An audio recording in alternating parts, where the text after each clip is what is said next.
afterwards, we will have a live Q&A with Mac, so you will be able to ask him questions or using chat or using your video and audio by raising your hand.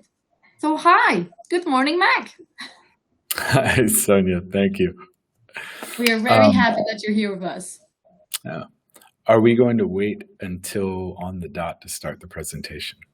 I think, at least on my clock, it's just 9 a.m. Oh, perfect. Sorry, I'm different time zones. So 10 a.m. So we're just ready to start. So Mac, the floor is yours. Let me jump in with the presentation. Perfect. Thank you so much. Here you go. I can control it. All right, here we go. Well, thank you all for joining. I've been looking forward to giving this talk for some time. When Sonia first reached out about it, we had talked a bit.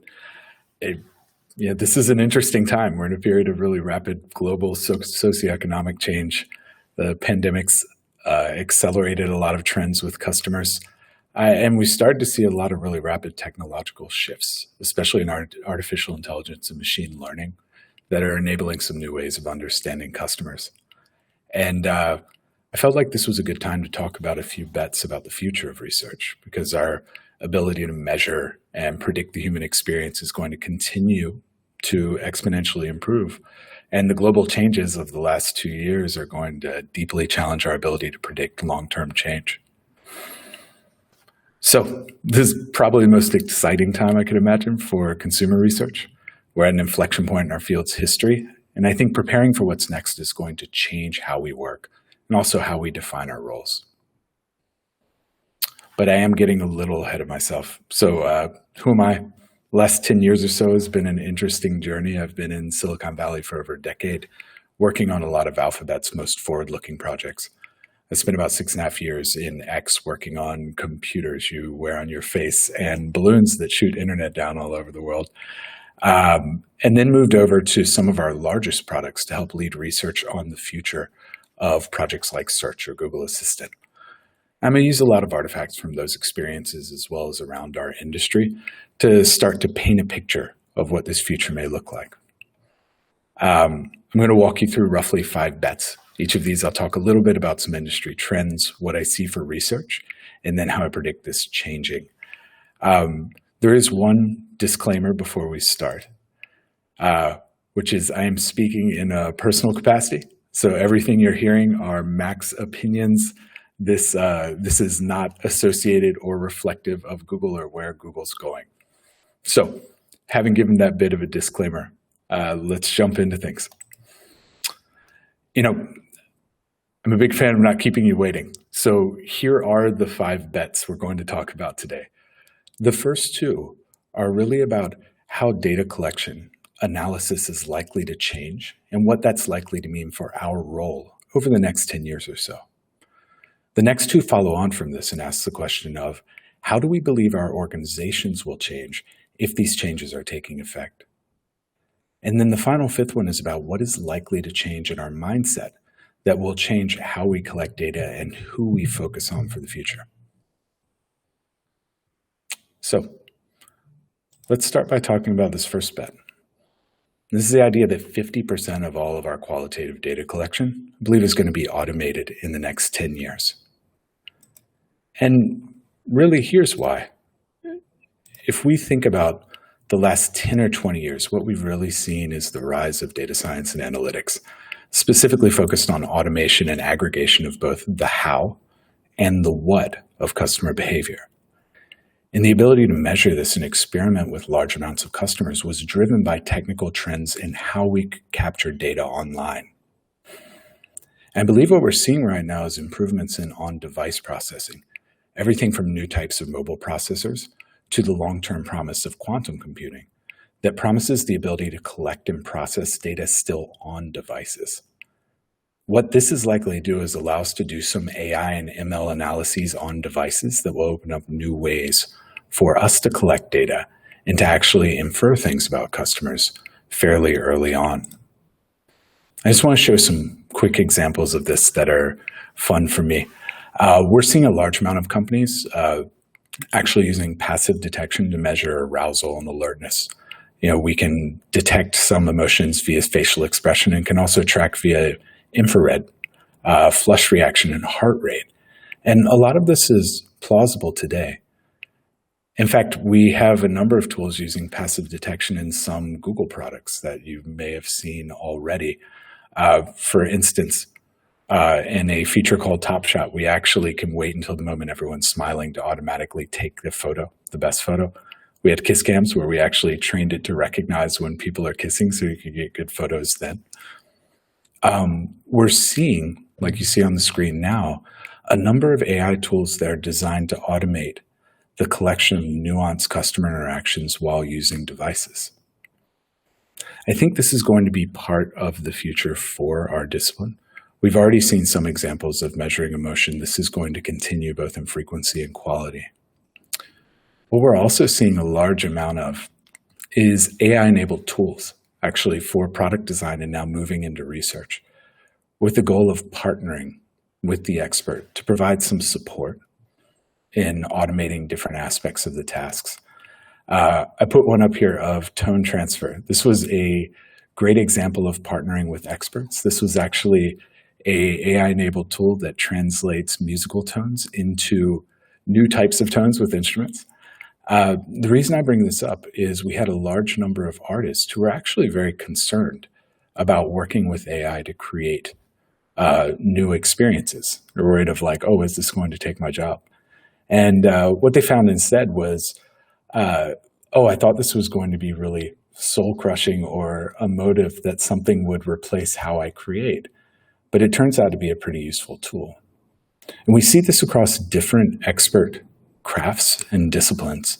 In fact, there was a CHI study in 2018 that showed when you have experts actually collaborating with AI-powered tools, as long as they can understand, as long as they can lead the process and understand what the AI is doing, they're likely very open to using it. So if we combine these trends, these ideas of tools to assist with AI plus passive collection, it's not very hard to see an upcoming world where not only the what and how are automated through data science, but also the emotion, context, and customer response to the situation will be automated to determine the why. And I believe this will become more apparent over the next 10 years, with about 50% of the questions we ask now that we use interviews and qualitative methods for will be automated. Some of this may be fairly rudimentary as first, with complex and unexpected questions still requiring human intervention. But as these things are automated, I believe it will change our industry. We won't be needed to do tasks that can be automated in the process. This doesn't mean we'll shift to necessarily being less relevant as professionals, but it does mean the focus may shift from research experts who ensure proper data collection and interpretation by hand into partners with AI-enabled platforms that automate and scale fairly nuanced data collection. Similar to the artist and the tone transfer example, I think we should anticipate assistive technology for researchers to automate the expected and free up time and energy for some of the more complex and challenging questions.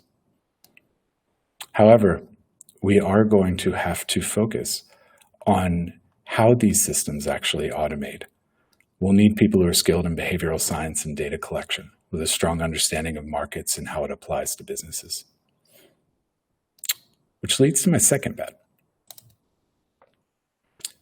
And this is actually that half of customer research will shift to real-time data services in the next 7 years.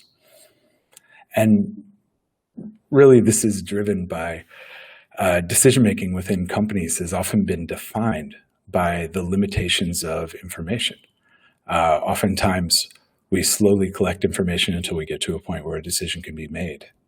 And if we look at the history of consumer research, we've been set up to address this bottleneck in information, often using a brief-based model to clarify questions, building in an amount of time it takes to actually reach out through a network of people to collect enough customer information to inform a solution. But we've been seeing some real changes over the last 5 years or so. The first is the shift to independent platforms that are capable of near real-time data collection. One example I'm providing up here is from Google consumer surveys. You can use a onboarding flow, create and launch something fairly quickly. It's statistically weighted, and you can start getting answers within hours. Something that used to take weeks, you can now have answers for the next day. We're also seeing a lot of growth in the industry of companies shifting from more tailored engagements to automated independent platforms. Showed this one of Dscout. I've worked with them quite a bit. Customers opting in for video streaming is allowing for immediate data collection. And this is giving us the ability to collect qualitative information very quickly. We're seeing the same thing happen with tool and platform development. There are now many independent companies that are offering many of these solutions. And finally, we've been seeing a real rapid growth over the last few years with rapid prototyping, and the idea of using rapid prototyping along with live experimentation, that we've automated enough of the process that you can put something up that is not real or finished yet, but real enough to feel.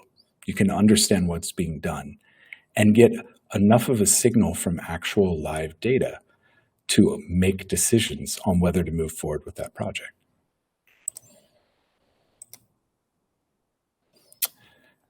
And this leads to this prediction that about 50% of our work is going to be conducted as real-time data services. I think this will have three big effects. One is, I think it's going to shift us as researchers from a brief model to a model of real-time answers.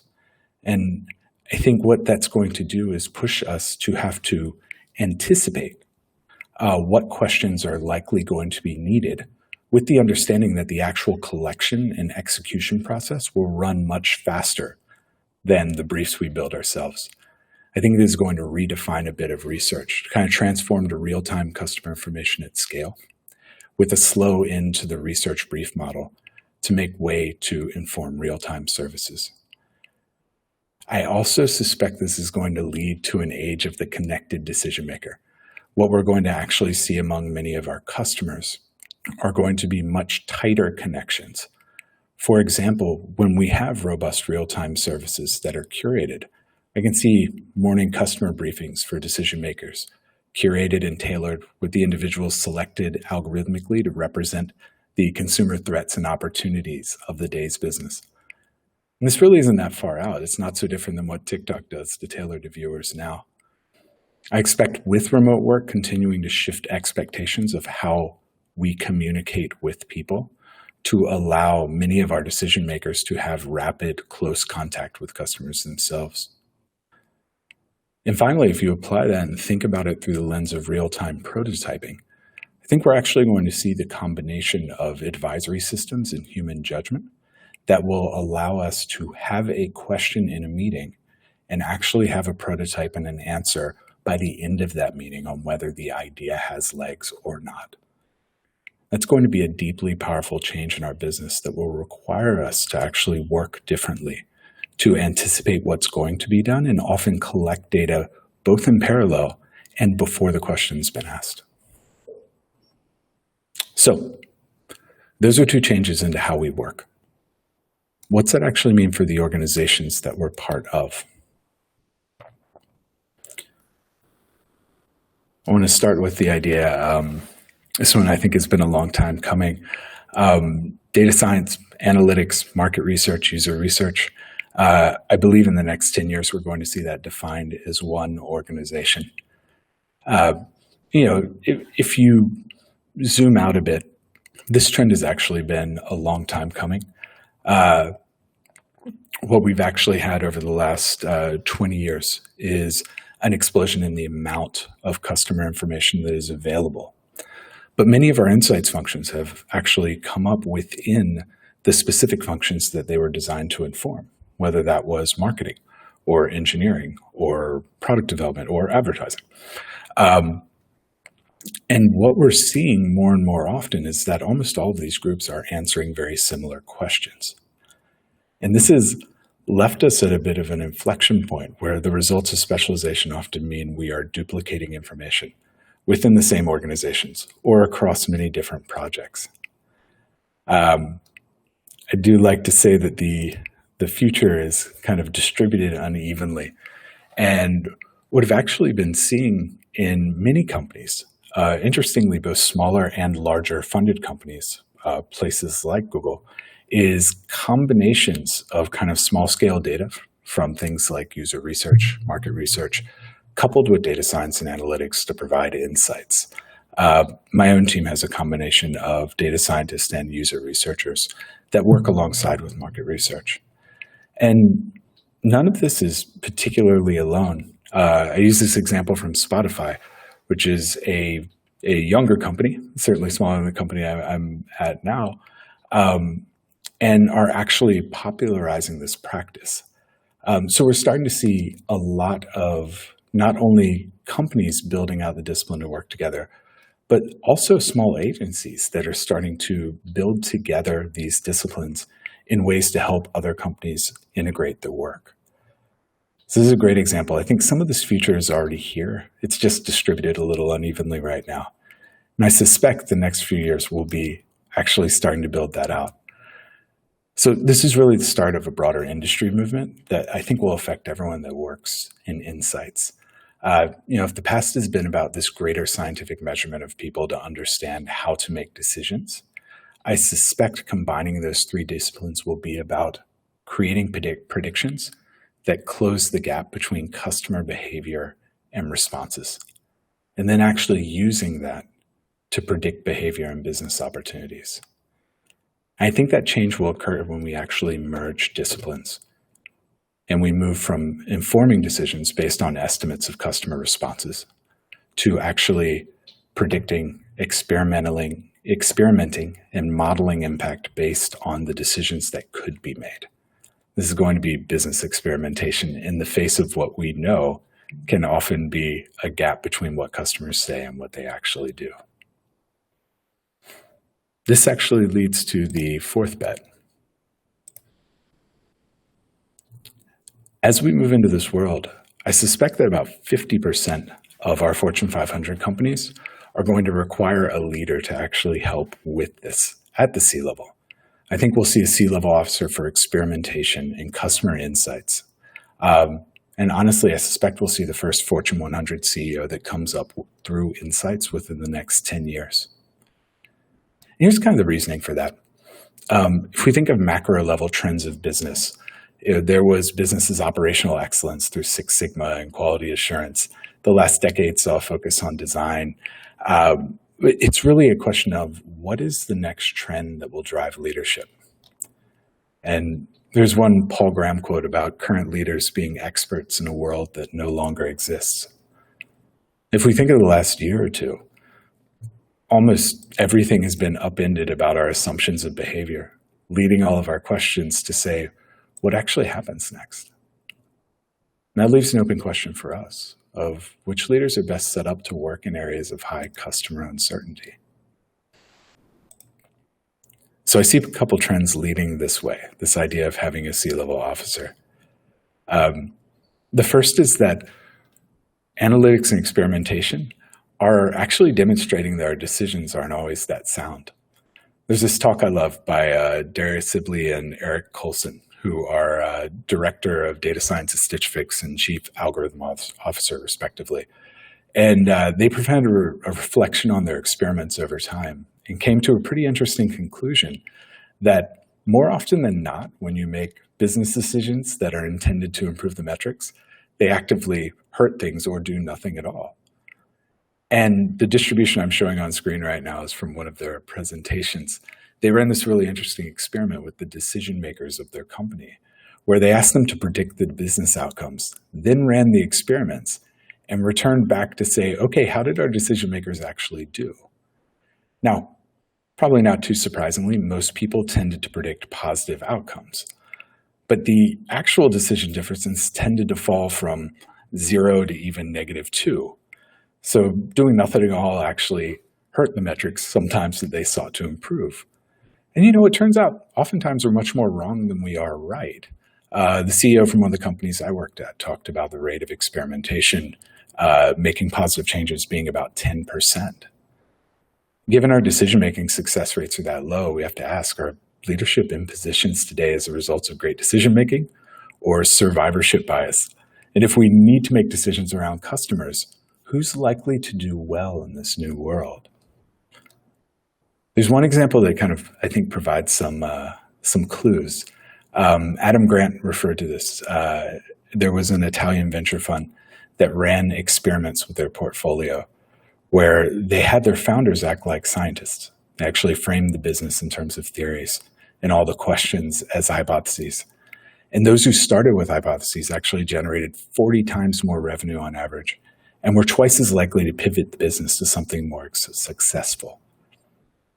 So we're seeing there's a value to approaching work and decision-making as a scientist.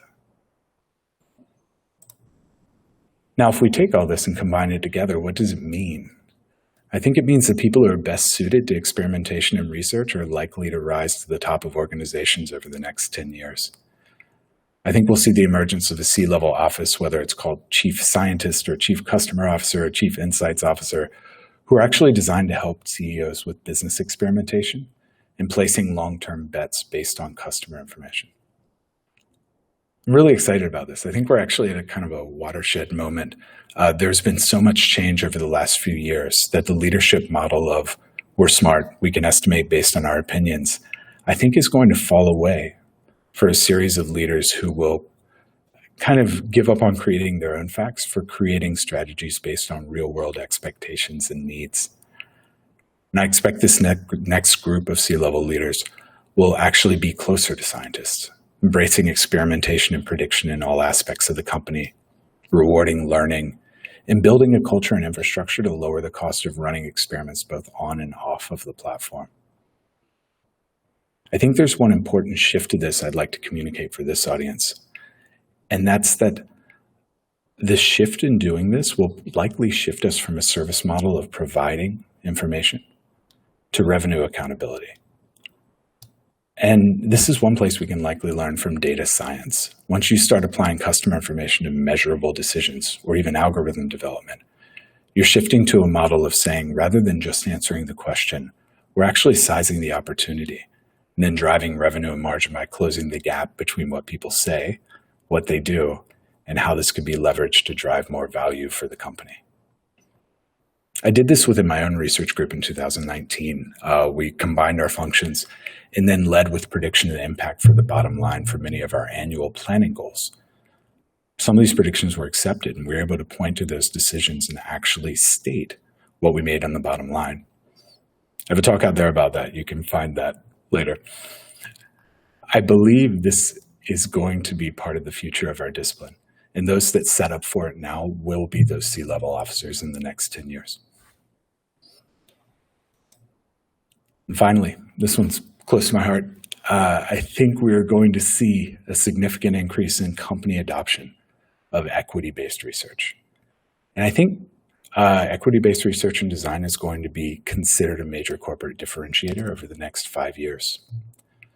And we've had a large shift just in the past 2 years. The CEO of Verizon was talking about it recently, about this idea that at a fundamental level, the pandemic has changed how a lot of our customers think, that the world is clearly shifting to where community and collective action matter more.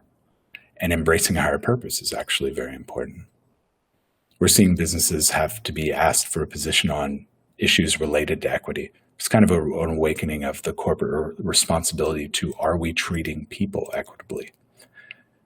And probably most importantly, I think there's become a greater awareness of the opportunity involved in equitable research.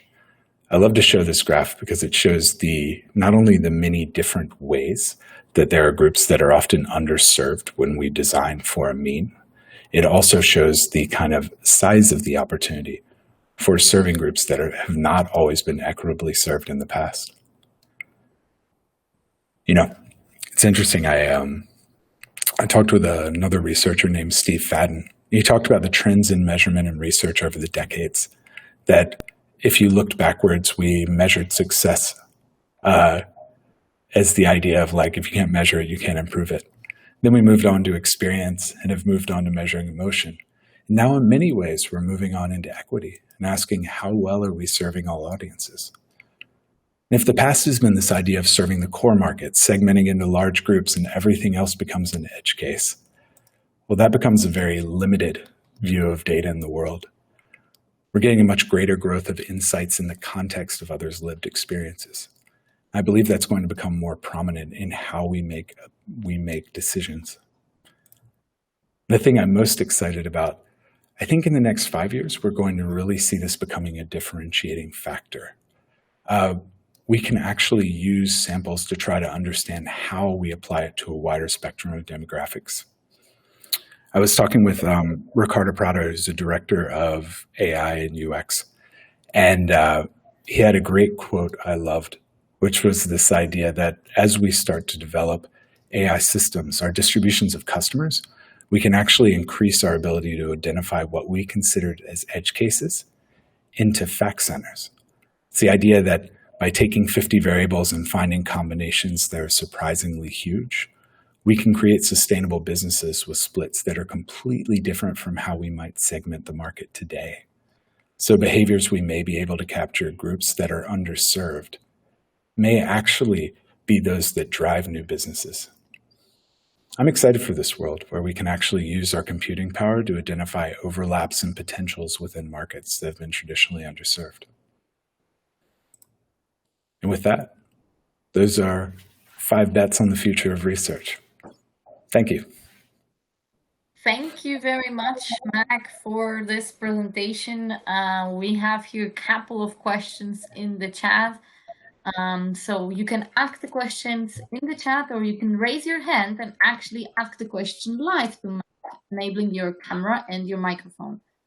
I'm going to start off, Mike, with the first question we have received, which is, can we foresee user-friendly research software or set of software based on AI for researchers without algorithm training to analyze data, just like SPSS for statistical analysis?